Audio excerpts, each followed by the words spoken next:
కేటీఆర్ గారు కొద్దిగా తొందరగా కన్క్లూడ్ చేయండి సార్. స్పీకర్ సార్, టైం ఇంతమంది మంత్రులు మొత్తం నా టైం అంతా వాళ్ళే తీసుకున్నారు. ఇంకా చాలా మంది ఉన్నారు. Speaker sir, already spoke for 1 hour sir. మొత్తం టైం వారే తీసుకున్నారు సార్. వారు గంటన్నర పైన మాట్లాడినారు సార్ ఇద్దరు. సార్ ఇప్పుడు ఆ టైం కూడా ఉంది. తప్పు రాసింటారు సార్. నేనేమంటాను సార్ అంటే దయచేసి మీ ద్వారా ప్రభుత్వానికి కోరుతాను. ఇప్పుడు ముఖ్యమంత్రి గారు మీరు దయచేసి ఇప్పుడే మీరు వెంకటరెడ్డి గారు మాట్లాడింది మీరు విన్నారు. గిట్ల మాట్లాడినందుకే లగచర్యలు వదిలైంది. ఇక్కడ విషము ఫార్మా అని చెప్పి ఇట్లా మాట్లాడినందుకే ఆడ భయపడ్డారు. నేను ఏమంటున్నా అంటే ప్రభుత్వానికి ఒక కన్సిస్టెన్సీ ఉండాలి. ఇప్పుడు టెక్నాలజీ వచ్చింది, ZLD వచ్చింది, జీరో లిక్విడ్ డిశ్చార్జ్ వచ్చింది, గ్రీన్ ఫార్మాసిటీ అని మీరు అంటారు. పెట్టిందే మేము గ్రీన్ మొత్తం టెక్నాలజీ అని. నేనేమంటున్నా అంటే దయచేసి ఇక్కడో మాట మాట్లాడతాం, బయటో మాట మాట్లాడతాం అంటే ప్రజలు అర్థం చేసుకుంటారు.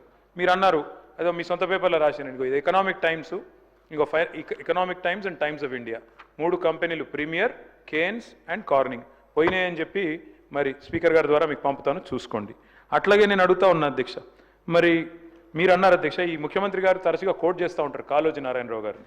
కాళోజీ గారు చెప్పినారు అధ్యక్ష, రాజుల రాజ్యాలు, యోధుల యుద్ధాలు, వర్షకుల వాణిజ్యాలు, కర్షక నీ కర్రు కదిలినన్నాళ్ళే అన్నారు. అంటే రైతు బాగుంటేనే రాజ్యం బాగుంటుందని చెప్పడానికి కాళోజీ నారాయణరావు గారు ఆ మాట అన్నారు అధ్యక్ష.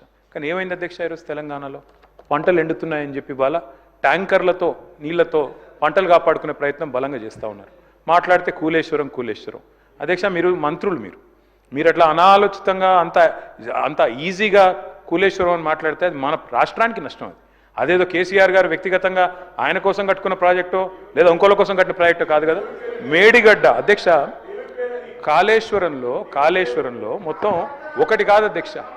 మేడిగడ్డ, అన్నారం, సుందిల్లా 3 బ్యారేజ్లు, 19 రిజర్వాయర్లు, 21 పంప్ హౌజులు, 100 కిలోమీటర్ల సొరంగ మార్గాలు, 1000 కిలోమీటర్ల కాలువలు.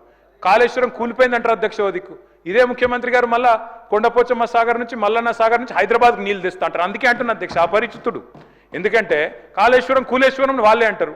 మరి కొండపోచమ్మ సాగర్, రంగనాయక సాగర్ దగ్గర పోయి మంత్రి గారు అక్కడనేమో ప్రార్థనలు చేసి 1,00,000 ఎకరాలకు నీళ్ళు ఇస్తున్నామని చెప్తారు. మరి కాళేశ్వరం కూలిపోతే కొండపోచమ్మ సాగర్ ఎక్కడిది, మల్లన్న సాగర్ ఎక్కడిది, గంధమల్ల ఎక్కడిది, బస్వాపూర్ ఎక్కడిది, కట్టిన రిజర్వాయర్లు 218 TMCల